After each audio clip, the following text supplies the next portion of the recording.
3 weeks after I sealed the door, I forgot what my wolf sounded like. Not all at once. That would have been too cruel, even for a goddess with a sense of timing. It happened slowly, the way a dream fades after you wake, first the details, then the emotions, then just the impression that something had been there. Something warm, something mine. I remembered her whimper. The soft, involuntary sound she made when Darius walked past me in the corridor, his scent hitting me before his shadow did. I remembered her purr, the low, rumbling vibration in my chest that happened when his hand found mine in the dark. I remembered her howl, the one time she'd truly howled on the night of the claiming, when the moon goddess's light had poured through me and my wolf had thrown her head back and sang to the sky. But by the third week, even those memories were fading. Like trying to remember the taste of water when you're not thirsty, like trying to recall a melody you heard once in childhood. I was still the Luna. The crown still sat on my head when I wore it. The pack still looked to me for decisions, for guidance, for the quiet authority that came from the goddess's choosing. But the warmth in my chest, the warmth that had guided me through the trials, through the archive, through the sealing of the door, was gone. Not muted anymore. Gone. I woke one morning and reached for it the way you reach for a glass of water on your nightstand, and my hand closed on nothing. The space inside me where my wolf had lived was just space. Empty. Silent, like a room after someone moves out, the furniture still there, the shape of the life still visible, but the person who made it home was gone. I didn't tell Darius. That was becoming a habit, not telling him things. Not because I didn't trust him, but because telling him meant watching his face do that thing, that crack in the stone, that fracture in the mask, and I couldn't bear to be the cause of it again. He had enough to worry about. The border patrols. The ravine, the growing sense among the pack that something was wrong with their Luna, because the pack could feel it too. Not directly, they couldn't sense my wolf the way I could, but they noticed things. The way I flinched when someone brushed past me in a corridor, my wolf would have known they were there before they got close. The way I couldn't smell emotions anymore, I had to read faces now, the way humans did, and I was out of practice. The way I hesitated before making decisions that the goddess's warmth would have guided me through instantly. The elders noticed, Morrison especially. He watched me with those flint-sharp eyes during council meetings, and I could see him cataloging the changes. The Luna who had sealed the door was not the same Luna who had entered the trials. Kale noticed too. My closest advisor, the enforcer who had become something like a friend. He brought me reports from the border with a careful expression, testing my reactions. "The ravine is quiet," he said one morning. "The door is inert, no green light, no cold. Nothing, that's good. But the warriors on night duty are reporting dreams." My stomach tightened. What kind of dreams? Voices, whispers, they can't make out words, but they feel pulled. Like something is calling them toward the ravine. The door is sealed. The door is sealed, but whatever was on the other side of it is still there, and it's not happy about being locked in. I dismissed it, told Kale to rotate the patrols. Told myself the dreams would fade, told myself the seal would hold. I was wrong about all of it. The worst part wasn't the emptiness, it was the pretending. Every morning, I put on the Luna crown and walked through the compound like a woman who had everything under control. I mediated disputes. I approved supply requests. I sat in council meetings and nodded at the right moments and made decisions that felt like guessing. And every night, I lay in bed beside Darius and stared at the ceiling and wondered if the goddess had made a mistake, not in choosing me, but in trusting me to survive what came after. Darius felt it, of course he did. The bond was still there, thin, faded, but persistent, like a phone call with bad reception. He couldn't hear my thoughts, but he could feel the shape of my absence, the empty space where warmth used to be. One night, he reached for me in his sleep. His arm draped across my waist, his hand settling over the spot where my wolf's warmth used to radiate, his brow furrowed. Even unconscious, he could feel the cold. "You're different," he murmured, not fully awake. "I'm still me. Your wolf is quiet." "I know, too quiet." I didn't answer. He pulled me closer, his body curved around mine like a shield, and fell back into the kind of sleep that only comes when the wolf inside you is doing the watching. I stayed awake for hours, listening to the silence inside me, wondering if this was what humans felt like all the time, this emptiness, this lack of instinct, this raw vulnerability of navigating the world with nothing but your own judgment. It was terrifying, and I was starting to realize exactly what the goddess intended. The dreams got worse, not just for the warriors, for everyone. By the fourth week after the sealing, half the pack was reporting nightmares, dark, formless, full of whispers that slipped away when you tried to remember them. Wolves woke in cold sweats. Pups cried in their sleep. The compound felt different at night, heavier, darker, like the air itself was thicker, and the door was changing. Kale's daily reports grew more detailed, more urgent. Day 25, he said, standing in the council chamber with his leather journal open. The door's surface has developed hairline cracks, faint, barely visible, but they're there. Cracks, Morrison leaned forward. In the goddess's seal? In the stone itself. The markings are still dead, no green light, but the stone is deteriorating like something is pressing against it from the other side, slowly, patiently. How long until it breaks? Darius asked. Kale shook his head. I don't know, could be months, could be weeks. The rate of deterioration is accelerating. The room was quiet.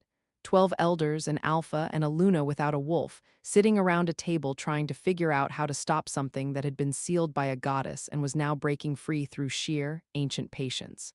We need to reinforce the seal, Morrison said. The seal was made with the goddess's power, I said. My power, my wolf. My voice cracked on the last word. I don't have that anymore. The goddess said she would return it, Darius said quietly. He was looking at me. Through the bond that was still there, still connecting us, but quieter now, like a phone call with bad reception, I felt his concern. Not for the door, for me. When? Morrison asked. When the time is right, I said. That's what she told me. With respect, Luna, the door is cracking. The time needs to be right soon. I had no answer for him. The goddess's warmth, the compass that had guided me through every crisis since the trials was gone. I was making decisions on instinct alone. And instinct without a wolf behind it felt a lot like guessing. That night, I went back to the archive. I didn't know why. The goddess's warmth, the compass that had guided me here the first time, was gone. I was walking blind, but something pulled me, not warmth, not power, something older, something that felt like memory, the tapestry. The passage, 47 steps down, the archive, the room was the same. Stone shelves, scrolls, the pedestal in the center where the first scroll had waited for me, but something was different. There was a second scroll on the pedestal. It hadn't been there before. I was certain of that. I'd searched this room thoroughly 3 weeks ago. Someone had placed it here, or something had. I reached out and touched it. No warmth, no goddess's translation. The symbols on the parchment were just symbols, meaningless, ancient, unreadable, except they weren't. Because as I stared at them, they shifted. Not the way the first scroll had, not a magical rearrangement of meaning. This was different. The symbols blurred, then sharpened, and I realized I wasn't reading them with my eyes. I was reading them with something else. Something that lived in the empty space where my wolf had been. The scroll read. To the one who gave her wolf to save her pack, you are not the first champion to make this sacrifice. You will not be the last. But you are the first to come to this archive without the goddess's warmth, without the easy guide, the comfortable compass, the voice that tells you what to do. You came anyway, with nothing but your own will. That is what the goddess was waiting for. Your wolf was not taken from you. She was hidden, buried beneath the surface, waiting for you to find her again, not through the goddess's gift, but through your own strength. The goddess gave you power once. Now she asks you to find it yourself. The door is cracking because the seal was made with borrowed power, power given, not earned. To seal it permanently, you must use power that is yours, truly yours, not the goddess's loan. Your wolf is the key, but this time she must be your wolf, not the goddess's champion. Yours, go to the door, alone, without the alpha, without the warriors, without the goddess's warmth, and choose to be what you were always meant to be. I read it 3 times, my hands were steady, my heart was calm. The goddess hadn't abandoned me, she'd been teaching me. Every day without my wolf, every decision made without the warmth's guidance, every moment of doubt I'd pushed through on my own, that was the lesson. The power was never the goddess's to give. It was always mine. She just showed me where to look. Now I had to go get it myself. I climbed the stairs with the scroll in my hand and my heart hammering in my chest, not from fear, from clarity. The kind of clarity that comes when you finally understand what you need to do, not because someone told you, but because you figured it out yourself. At the top of the stairs, Darius was waiting. He was leaning against the wall beside the tapestry, arms crossed, his dark eyes fixed on me. Not surprised, not angry, just There, like he'd known where I'd gone, like he'd been waiting. "The scroll?" he asked. I held it up. "Another one, another one." He pushed off the wall. "What does it say?" "That the goddess was teaching me, that my wolf was never taken, she was hidden, that to get her back I need to go to the door. Alone." His jaw tightened. "Alone, without the alpha, without the warriors, without the goddess's warmth. And if something goes wrong, then you seal the ravine with stone, bury it, do whatever you have to do to protect the pack." "That's not a plan, Kaia. That's a contingency for your death. It's a plan for the pack's survival." I stepped closer to him, took his hands. "Darius, I've been hiding behind the goddess's power since the trials. Every decision I made because the warmth told me to. Every battle I fought with borrowed strength. I'm not the Luna the pack needs if I can't stand on my own." "You are the Luna the pack needs. The goddess chose you. The goddess chose me because she saw what I could become, not what I already was." I squeezed his hands. "Let me become it." He was quiet for a long time. Through the bond, thin, faded, but still there, I felt the war inside him. The wolf screaming to protect, the man whispering to trust, the mate terrified of what alone meant. "I'll be at the top of the ravine," he said finally. "Not at the bottom, not at the door, at the top. If you need me, I'll call for you. And if you can't call, then come anyway." He pulled me close, held me, his heartbeat against my cheek, fast, fierce, loving. "Come back to me," he murmured. "I plan to." I went at midnight, again. The ravine of whispers hadn't changed. The same deep cut in the earth, the same narrow walls, the same wind that sounded like voices. But the door had changed. The cracks Kale had reported were visible now. Hairline fractures running through the black stone like veins, branching outward from the center. The markings that had been dead since the ceiling were flickering, faint, intermittent like a dying light bulb. And the cold was different. Not the sharp, metallic cold of before. This was a hungry cold, a cold that wanted something. I stood before the door and felt nothing, no warmth, no goddess's voice, no guiding pull, just me. A woman without a wolf, standing in front of a door that ancient darkness was trying to break through, armed with nothing but a scroll's instruction and the stubborn belief that I was more than the power I'd been given. I placed my hand on the door. The stone was cold, but not unbearable, not the void cold of before, just stone, cold stone, the kind of cold you feel when you touch a window in winter, uncomfortable but survivable.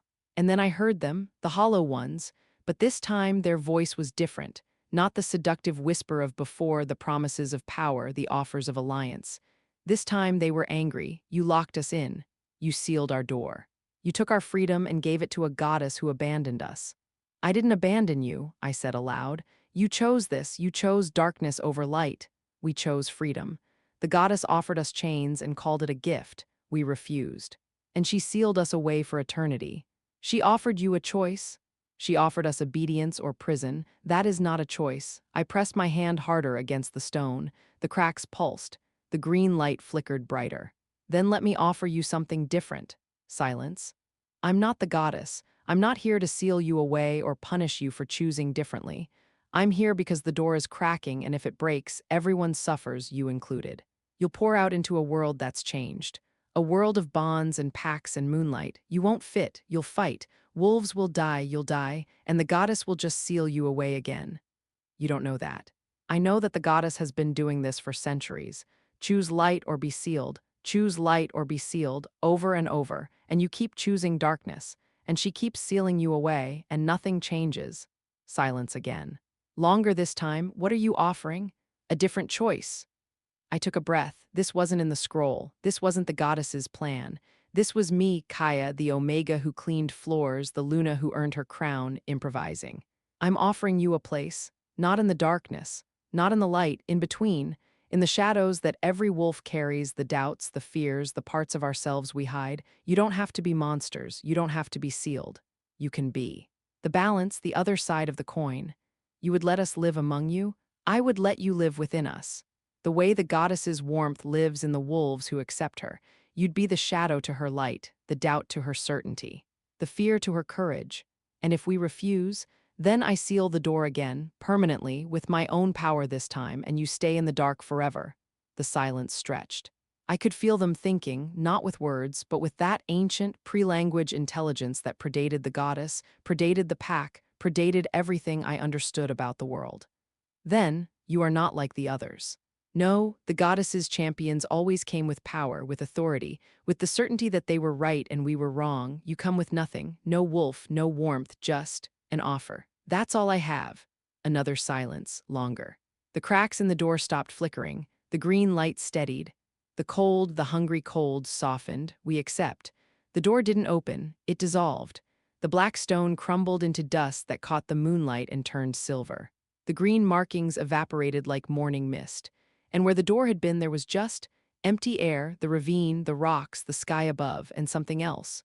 A presence, not hostile, not warm, just there. Like a new sense I hadn't had before. Like the ability to hear a frequency I'd never tuned into. The hollow ones were free, but they weren't flooding out. They were settling, finding their places, the way water finds its level. And in the space inside me where my wolf had been, the empty room, the silent void, something stirred. Not warmth, not the goddess's golden glow, something cooler, darker, quieter, my wolf, but different, changed. She had shadows now, doubts. Fears, the things the hollow ones carried, the parts of wolf life that the goddess's light had smoothed away. She was imperfect, uncertain, afraid. She was mine.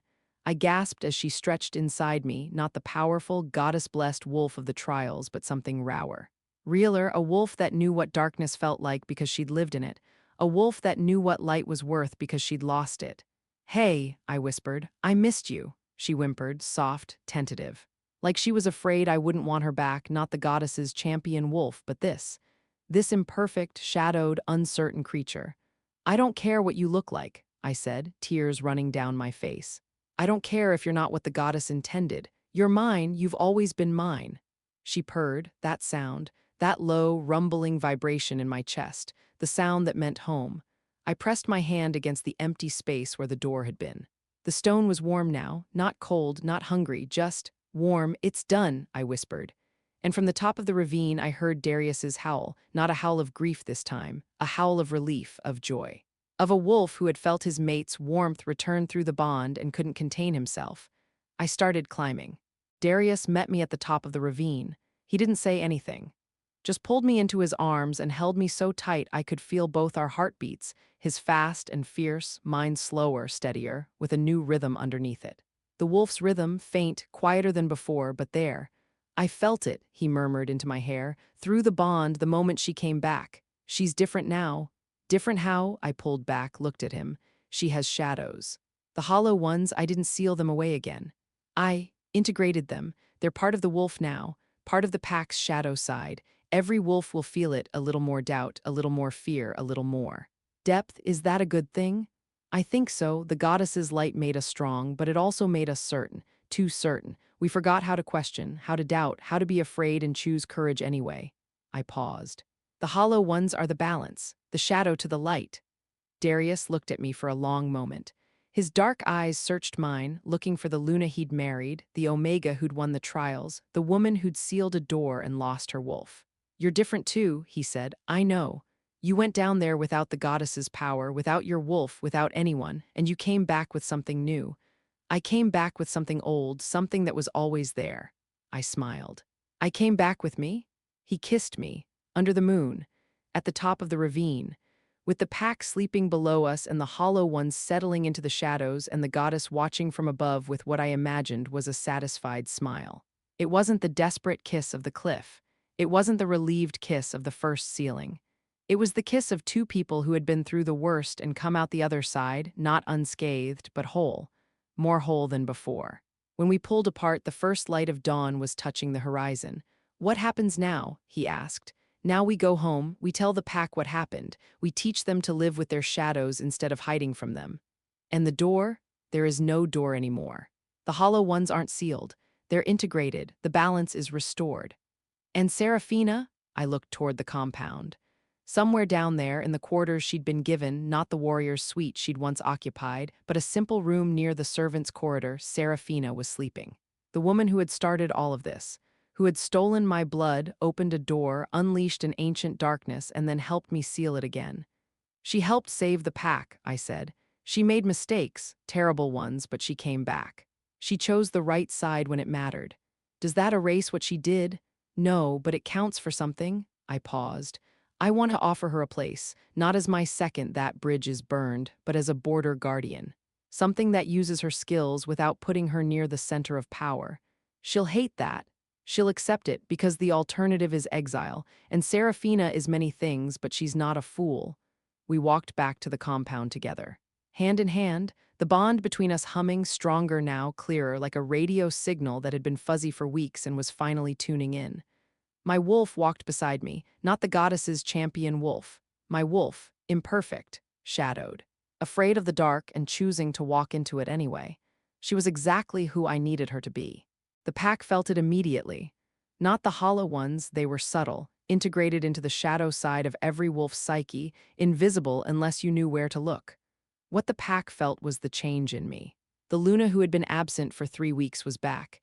Not the same, but present, warm, guided not by the goddess's borrowed compass but by something deeper, something earned. The first council meeting after my return was quiet, watchful.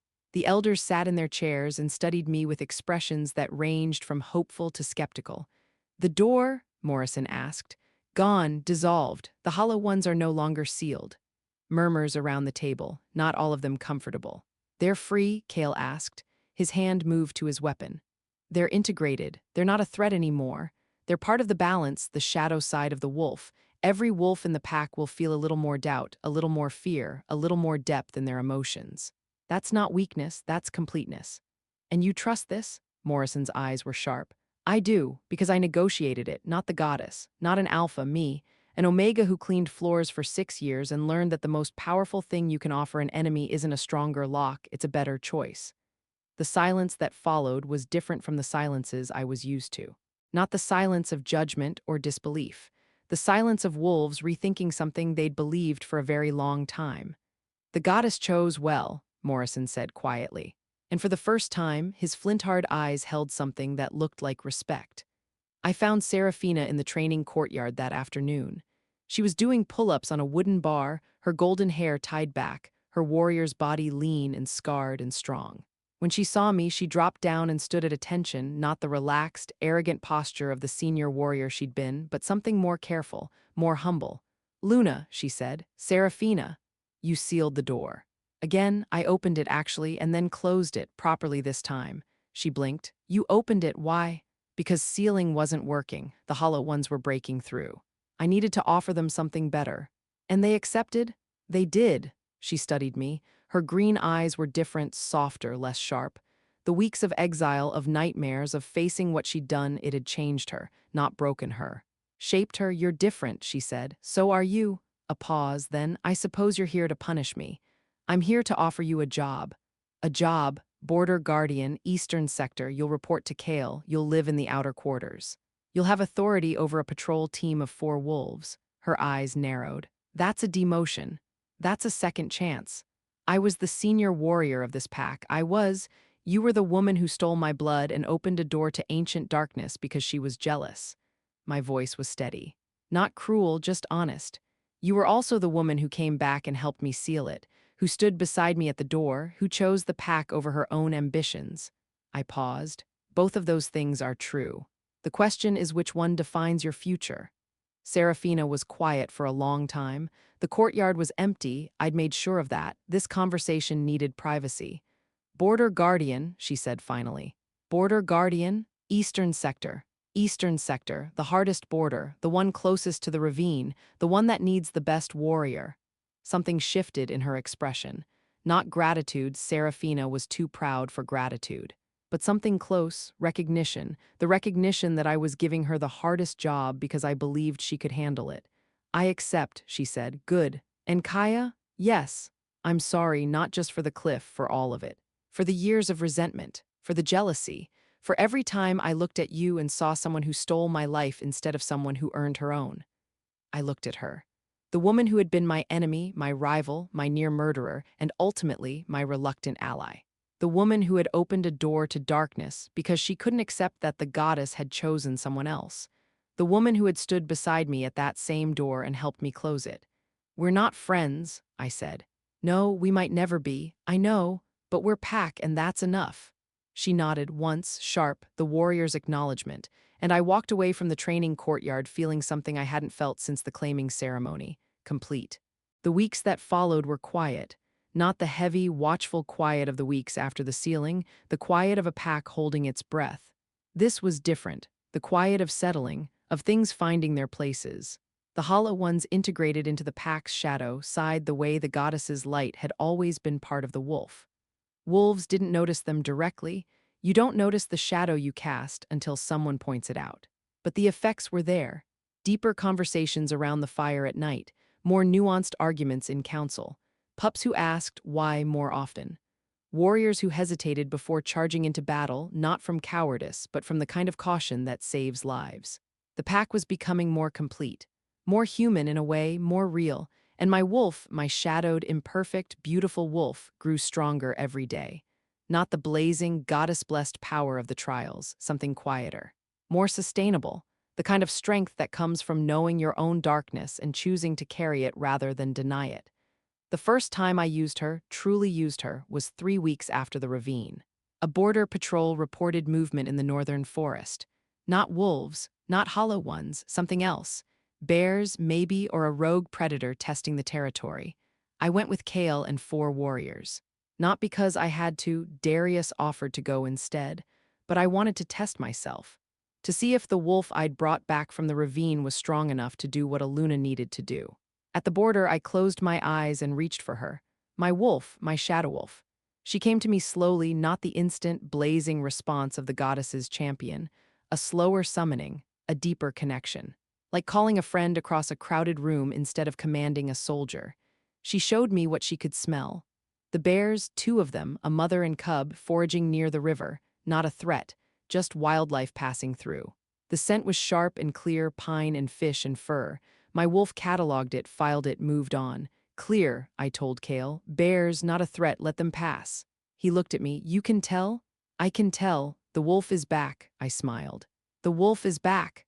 But she was different now, not the goddess's blazing champion. A quieter wolf, a deeper wolf. A wolf who knew what it felt like to be empty and chose to be full anyway. Darius and I grew closer too. The bond between us was clearer now, no longer the overwhelming, goddess-amplified connection of the claiming, but something more intimate, more honest. We could feel each other's doubts now, each other's fears. And instead of hiding them, we held them together. One night, lying in bed with the moonlight silver through the curtains, he said something I didn't expect. I'm proud of you. I know. Not for sealing the door, not for the trials. For what you did at the ravine, going down there without your wolf, without the goddess, without anyone, and coming back with something better than what you started with. I came back with me. I know, that's what I'm proud of. He paused. The goddess chose you because you were strong, but you became Luna because you were brave. There's a difference. What's the difference? Strength is what you're given. Bravery is what you choose. He pulled me closer. You chose to go into the dark alone. You chose to face the hollow ones without power. You chose to offer them a place instead of a prison. That's not the goddess's doing, that's yours. I closed my eyes. My wolf purred inside me, quiet, steady, home. I'm scared, I admitted. Of what? Of what comes next. The hollow ones are integrated, the door is gone. Serafina is at the border, everything is settled. And I don't know what to do when things are settled. You live, he said simply. You laid, you love, you let the pack see that their Luna is human, imperfect, afraid, brave. And you keep going. Is that your alpha wisdom? That's my husband wisdom. He kissed my forehead. The alpha part comes later. Right now I'm just a man who loves his wife. The last piece fell into place on a morning 2 months after the ravine. I was walking through the compound, past the training courtyard where Serafina was drilling her border patrol, past the kitchen where the Omegas were preparing breakfast, past the corridor where I'd scrubbed floors for 6 years, when a young Omega stopped me. She was small, maybe 16. Dark hair, dark eyes, the kind of girl you'd walk past without noticing, the kind of girl I had been. Luna, she said, her voice was barely above a whisper. Yes, I want to enter the trials. I looked at her too big uniform, at her shaking hands, at the determination in her eyes that she was trying very hard to hide behind fear. The next trials are in 6 months, I said. I know, I want to prepare. Do you know what happened to the last Omega who entered? Yes, she became Luna. I smiled, not the goddess's warm smile, my smile. The smile of a woman who remembered standing in a registration line with a borrowed rope belt and the whole world laughing at her. "Come with me," I said. "I'll show you the archive first, then we'll talk about training." Her eyes widened. "You'll help me? Someone helped me once. Well, nobody helped me, that's the point. I want to be the person I needed when I was you." She fell into step beside me, small, uncertain, brave. And my wolf, my shadow wolf, my imperfect, beautiful, hard-earned wolf, purred. Outside, the moon was rising, full, bright, watching.